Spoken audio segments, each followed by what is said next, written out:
บ่ได้ให้ไก่ส้นไก่เศร้าไข่แต่ไก่น่ะมันบ่ยากพี่น้องเอ้ยฝนพระเล็กๆหน่อยมันก็อยู่ได้คือเก่าแต่ว่าบ่ให้มันถึกห้างมันเท่านั้นแหละพี่น้องเช้านี้มีแต่แผ่นนักๆพี่น้องเพราะว่ามันเปียกฝนค่อยค่ำขึ้นแต่เช้า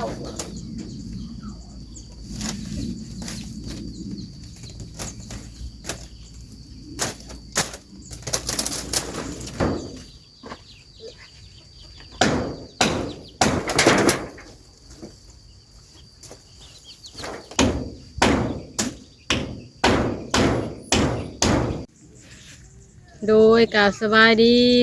และสวัสดีเด้อพ่อแม่พี่น้องเพื่อนสุขคนเนาะตอนเช้ามื้อนี้ก็มืดครึ้มพี่น้องเอ้ยฝนตกเมื่อคืนนี่ก็แต่เล็กน้อยก็มาเฮ็ดข้าวไก่พี่น้องตั้งแต่ตื่นนอนผู้พี่น้องพากินข้าวเช้า8-9 โมงเลยนี่ค่ะแต่ว่าอดเฮ็ดให้มันแล้วจักเล็กจักน้อยก่อนเฮ็ดเองพี่น้องเอ้ยกำลังว่านี่นะมุง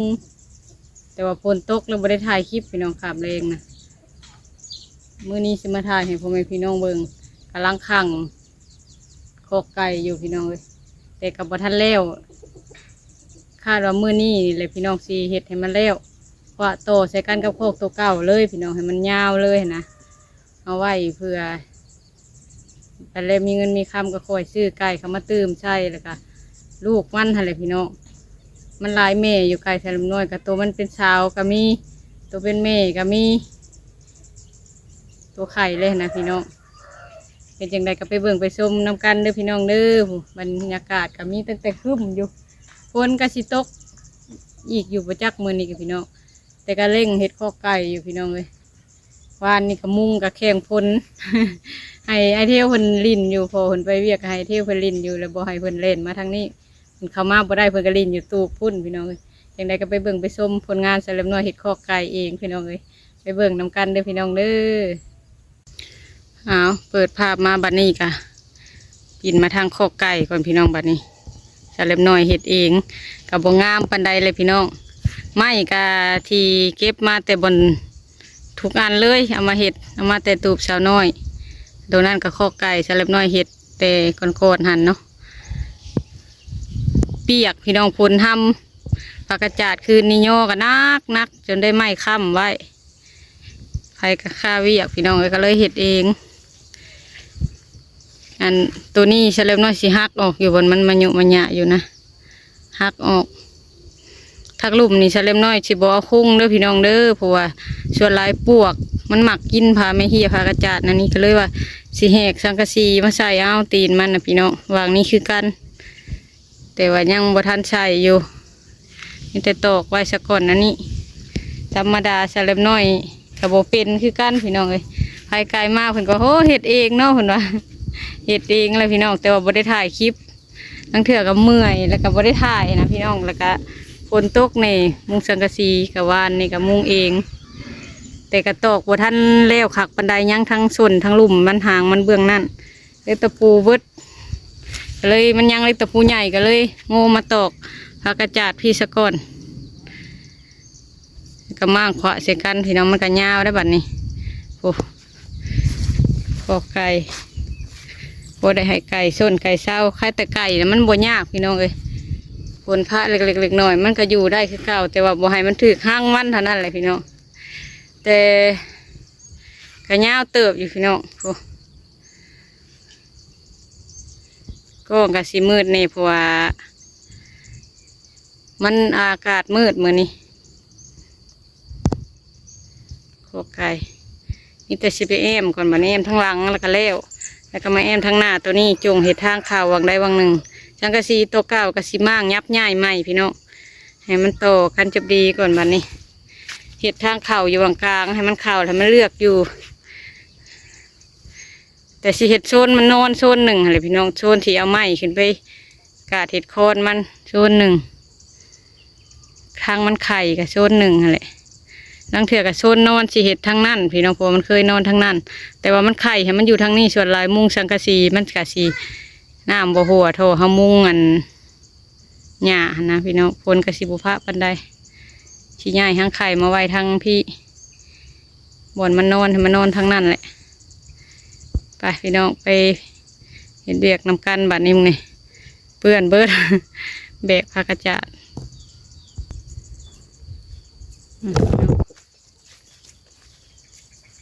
มาเห็ดเวียกก่อนพี่น้องบัดนี้คือทางนี้คือการกระจังน้อยทีเอาผักกระจีใส่ก็เลยเห็ดนี่มันสูงๆนี่ผักกระจาดตัวที่เพิ่นตัดแต่ตุกสะน้อยตัดเห็ด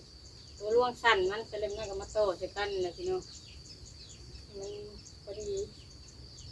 แล้วก็สิเห็ดพุ่งตัวลายยังเขาเจ้าเห็ดพุ่งเลยปวกมันขึ้นเป็นก้อนเป็นทรายที่กัดยับขึ้นพี่น้องถ้าสิเห็ดมันโบจูดินพี่น้องจะเรียกแต่เศร้าของพี่น้องทางลักตัวนี้ก่อน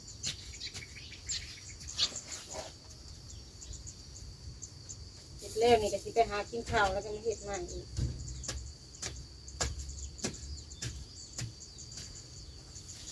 ตื่นเห็ดตั้งแต่5 โมงเนาะผมมีแห้งแล้วมันนะ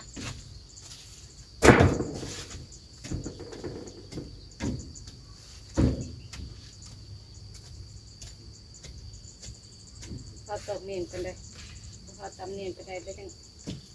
แล้วก็ตีตัวนี้แล้วมาเห็ดไว้เห็ดใส่ทั้งคืนมัน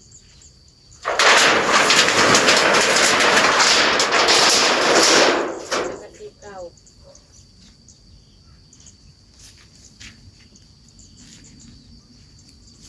ย่อผู้เดียวคนน้อยย่อผู้เดียวขึ้นเกินราคาเนาะ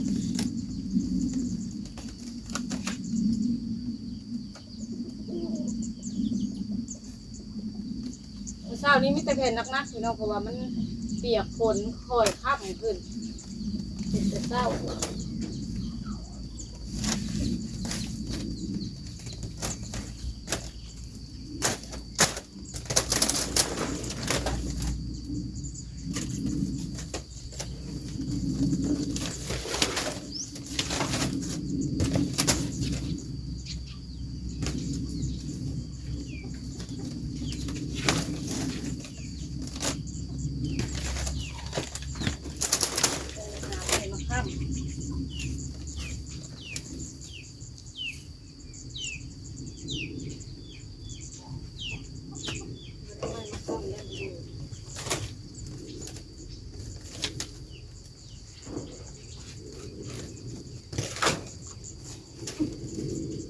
ข้าวติ้งไว้พี่น้อง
ตอกอ้อมมา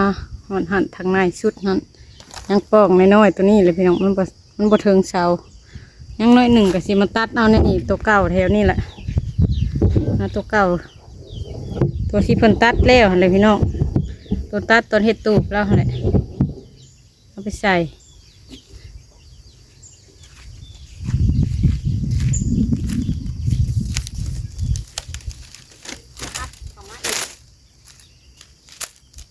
เงาโป๊ะหักถูกไว้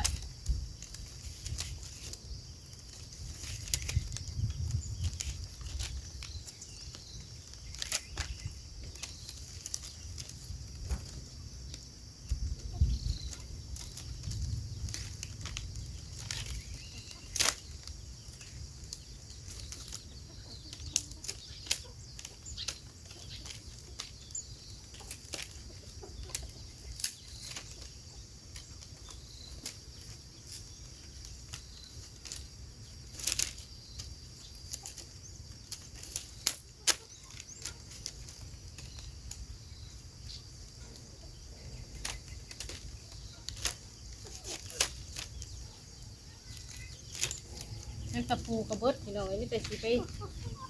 ซื้อเล็กตะปูไปเอาอันซื้อของกินมันก็ตอกเต็งเลยเขาเลยนะโอ้ยไปซื้อของกินเอาไปซื้อเล็กตะปูพี่น้องจะไปกินข้าวแรกถึงมาเห็ดอีก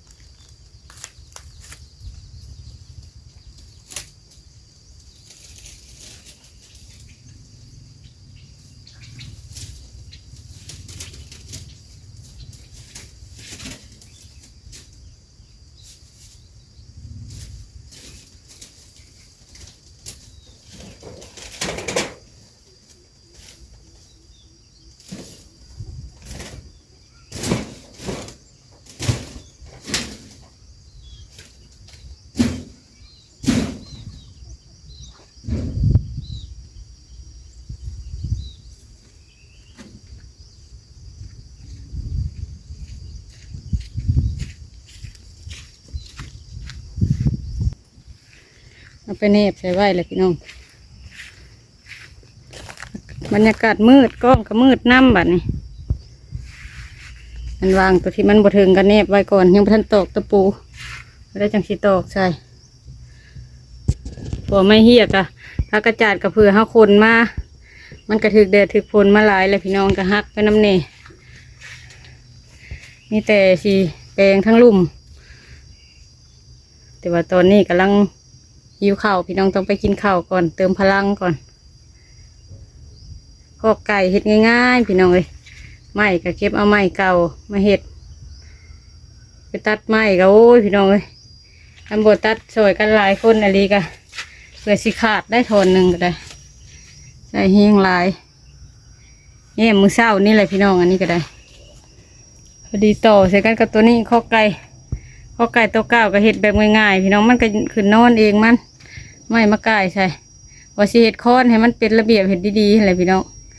แต่บางเถื่อเห็ดไปเห็ดมาเฮากับเมื่อยแล้วก็ยุดเลยค่ะมันก็พออยู่ได้ก็เห็ดง่ายๆนะซะมันขึ้นง่อยเต็มนี่แต่ว่าเห็ดตัวนี้แล้วสีขวาใส่กันสีมั่งใหม่โคนมันก็ได้มือใหม่ให้มันนอนก่อนมือแรงแต่ว่ามือใหม่ก่อนเห็ดโลแค่มันเอานี่แหละโคนมันเอาบ่เห็ดคือแบบเขาเห็ดกับเขาเห็ดงามอะไรแหละพี่น้องแต่เขาเห็ดเอาแบบง่ายๆตามภาษาเห็ดเอาเองพี่น้องเลยโดยที่บ่เปลืองงบลายมีแต่ซื้อแต่เล็กตะปูมาตอกเก็บไม้เก่าตอกใส่เอาอันนี้ก็สิค้ำหญ้าขึ้นอีกอยู่ไม้ที่ยังมาเสร็จไปตัดลังเถื่อกันมันอ่อนพี่น้องเลยไปตัดไม้ยูคามามันลำบ่ใหญ่ก็เลยว่ามันอ่อนสิค้ำขึ้นแล้วก็เอาไม้ซ้อนใส่อีกมุงห่างนี่มุงหญ้ามุงพอไก่ได้นอนเลยพี่น้องบัดนี้ก็ได้ข้อไก่ใหม่แล้วบัดนี้สังกะสีใหม่มาใส่กะสีไข่กว่าเก่าไก่ก็อยู่สีเศร้าสะดวกสบายขึ้นกว่าเก่าอยู่พี่น้องมันก็สียาวออกกว่าเก่าหลายเติบอยู่พี่น้องขวาโตใส่กันบัดนี้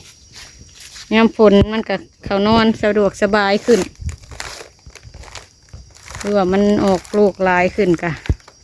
ส่วนลายกลางคืนเนาะผืนนอนกลางเว้นมือใดแดดๆกะบ่เห็นเลยพี่น้องแถวนอกไก่ใช่แล้วน้อย เขาถามอ้าวเลี้ยงหยังอะนะวะเลี้ยงไก่วะเอาคือบ่เห็นไก่ค่ะว่าปกติที่อยู่นอก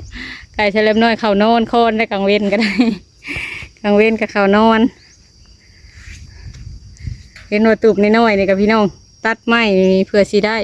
ไปแบกมาเถื่อลำเพอเฮาบ่ได้ซื้อคันเฮาซื้อสั่งเพิ่นเอามาให้โลนก็ง่ายและเฮ็ดนะพี่น้องแต่อันนี้เฮาผัดเฮ็ดเอาเองใส่แห้งเองละเมื่อยแต่คอยเฮ็ดไปก็ได้อยู่พี่น้องเอ้ยขอไก่กับบ่ทันแล้วแต่ว่ามื้อนี้ก็สิแอมให้มันแล้วอะไรพี่น้องกินข้าวกินน้ำแล้วก็สิมาแอมขอไก่ให้มันแล้วขวะต่อใส่กันคือตัวเก่านี่ก็บ่ได้แอมมีแต่เอาหญ้าแอมลงไว้เพราะมันบังคืนนี่ก็มุงโตไปไว้บ่ให้มันย่อยใส่ไก่เพราะว่ามุงมั่งหญ้าเอาเด้มั่งหญ้ามุงสังกะสีโตกับผ้าตังพกมุงไว้เลยบ่ให้มันย่อยใส่ไก่ก็ถือว่ายาวออกหลายเติบอันนี้โตจากตัวเก่าออกไปก็ได้พอได้เลี้ยงไก่ในเฮือนพี่น้องหลายเลี้ยงไก่ลาดเฮาธรรมดานี่แหละบ่ได้แม่นเลี้ยงไก่สามสายพันไก่อันนั้นดอกพี่น้องเลี้ยงให้มันหาขวัดหาอยู่หากินเองมันฝนตกนั่นนี่มันก็หาอยู่หากินเองมันไก่ก็ได้กระยายกันอยู่แถวห่มไม้แถวพวกหญ้าพวกยุ่งนี่แหละพี่น้อง